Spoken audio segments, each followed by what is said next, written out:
Après, le deuxième R, c'est réduire. Alors, bien sûr, là, si vous avez déjà réduit votre garde-robe, ce qui est intéressant, c'est qu'aujourd'hui aussi, on est beaucoup à adopter un mode de vie minimaliste en termes de garde-robe.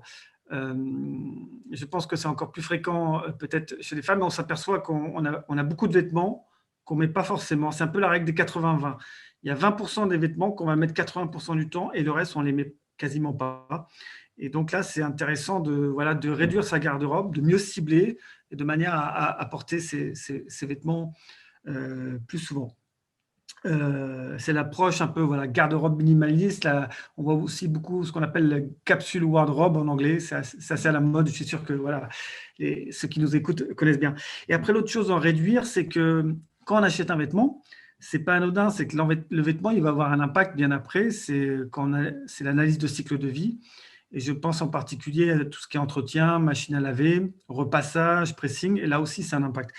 Donc, je voulais juste vous donner, vous citer l'impact environnemental du t-shirt en termes d'énergie. C'est principalement à l'utilisation.